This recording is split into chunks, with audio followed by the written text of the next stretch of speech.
Yeah, the Reverend Owusu Bempah akwa jina court ende na court a yede no ekoye no eye Accra Circuit Court na ohwe court a yede no koya ne bakra wote asem ne so no wo yoba yede no ko jina so because me mamoti ase police for so that omubenya more time for Reverend Owusu Bempah to be in their custody so that they will do investigations na yede sobono aboni ye na Reverend Owusu Bempah so de ne lawyer ebe fight for ene say e was ma Reverend Owusu Bempah wo yeden okofie inti no e was ne lawyer ekoko fight for bail na de eba ne say Reverend Owusu Bempah has been denied bail enum nsem ena medebramo ende wo mu do court no de si ene say na asori mba omobae na ebina na dodo na eyese wo mma nsɛmtrɔfo entwa Reverend Owusu Bempah mfoni because na nsɛmtrɔfo aba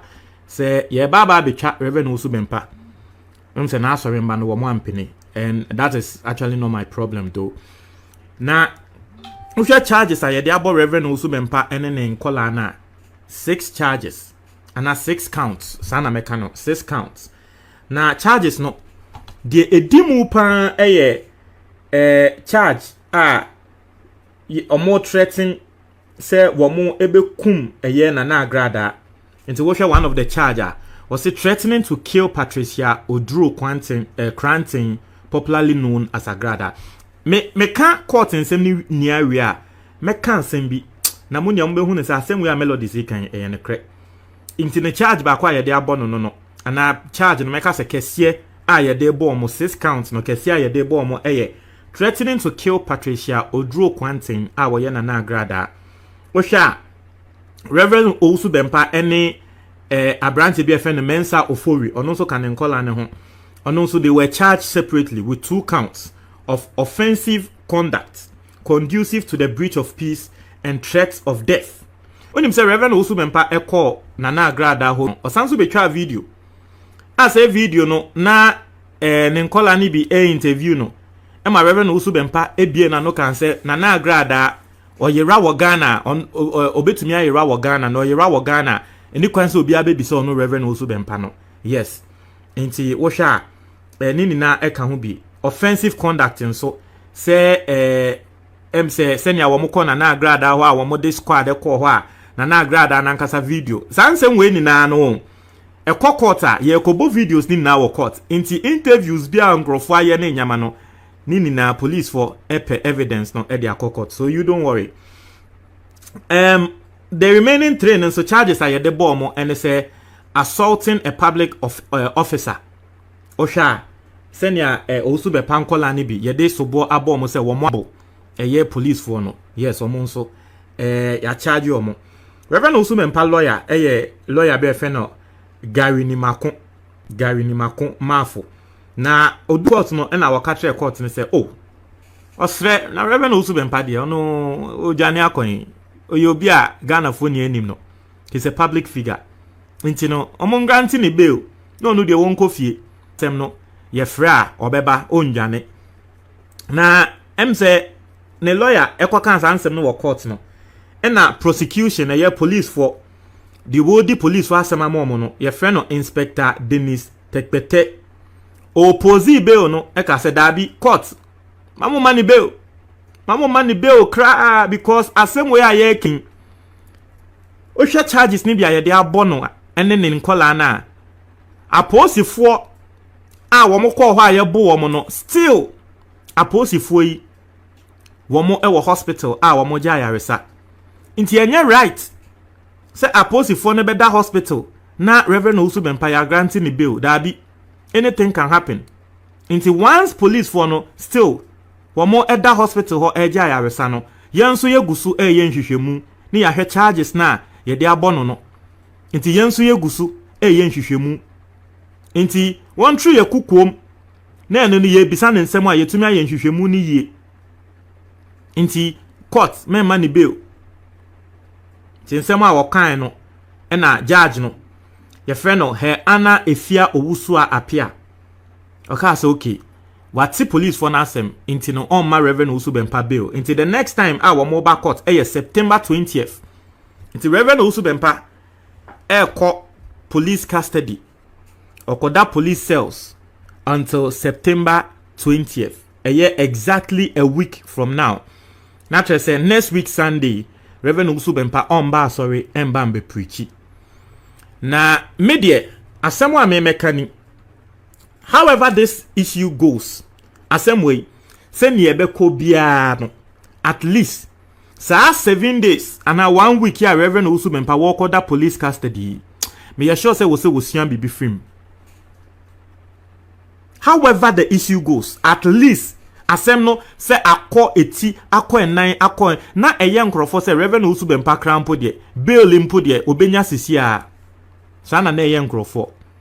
Say bail. Oh, and the obenya bail ni sisia na ye nkofo bebre sa. But when we say you deny ni bail, or sanso akwa akodem for 7 good days.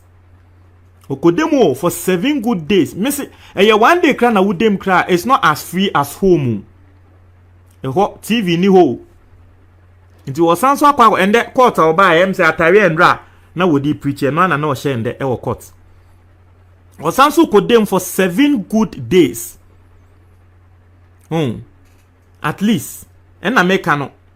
No matter how the outcome is, no matter how the outcome goes, these 7 days, I will say a Reverend Owusu Bempah bibi. Once I send the buy, no, Yamfa charge and bought agrada o. And an uncle for can, and agrada no beka true Owusu Bempah se wo be chino, anyway say. But once I send the buy, no, Yamfa charge and bought agrada. Reverend Owusu Bempah near the bono. Make her. I've said it. I say it on countless occasions on this channel. Say wouldn't obi enya asem, especially akola enya asemwa. Na wasem yede. Na wukoso asem ni mwa ma afei ukoye ma ne bro so ma wasem. Eba bese ya. Eba eye wuni ebe so mu. Ende Reverend Owusu Bempah ekọ agrada afie na agrada ye video Reverend Owusu Bempah twa ne ho a wo video ho.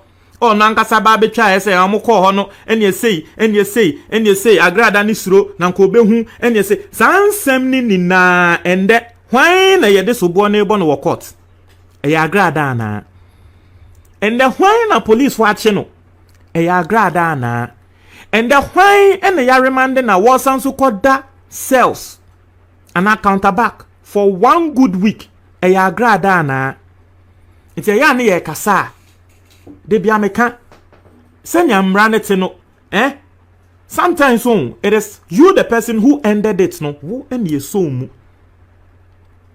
agrada de na asem bo beka so no de na asem keke na kan odena no keke sorry ene kan odena no na kan say o Reverend Owusu Bempah wo threaten say but who Reverend Owusu Bempah aside onkola no twi etuo threaten agrada no onkola no ebi ene wo eko ni fie onkola no ene wo eko ni fie emrane kona okoka na okoka kra na ye beka se na se agrada mpo de wamba ofie o na so wo de wo ko ni fie. The videos are there wo mo be show e wo court wadam for pan ye friend no edube me se edube ne de se ono de ye hu na minim ye se ebie obi adwane minim se yo no a wadam for pan ye friend no salifo amoako e ba bonte be ka se onkwale yi ede wo be kon so hwem o hwe se nyansam e kona wan hwe ni ye a onkwala no omode wo ebe kwa kowura nso hwem obi a wo ye wadam for wetu efutuo sei obu efu e ba bonten ebe ka se ha ne obu efu no o de webufuo be ba ne so obi a wo ye wadam fu no otufu no mpe o si o de webufuo be ba ne so enne hwediesi enne Reverend Owusu Bempah hwediesi me see say asem no koba say den kana at least it's on record say ye de wakwa to remand for 1 week it is a record say wakwa da cells for 1 week and no kra na keke no kra na ebe ga na fo bi mu de o mehu ni say ye the fact say obetumi akwa da cell because ni ensusu ka say obetumi ada cells 1 day kra Nti the fact say wetumi akwakoda cells for 1 week and ebi mu behu ne say they are victorious. So mo mpewa asem no ebi mu behu ne say they are victorious. Once asem ni na akoye no Owusu Bempah na asem ne bebu ball no. Asem no ko echi ekọ breman ono na asem ne bebu ball no. Ye wo my way mu he did the same to a lot of people. Ekọ Hot FM. Mugabe man se mun na ye de yomo. So that time the police anya hwe amfa ho. But we have a new IGP. And at least with this 1 week remand, no, it'll send a strong message to people. Say IGP we are wabai, wambase wo be di agro. Na young Crawford say, oh, Owusu Bempah senia, we oben ye Kufuado, tali ye Kufuado, no. Nasa ye china won that remand one day mpo. Now so then I walk that remand for 1 week, no. And then I walk that remand for 1 good week, no. Now, you expect the people who speak for Reverend Owusu Bempah, they will now start attacking Kufuado.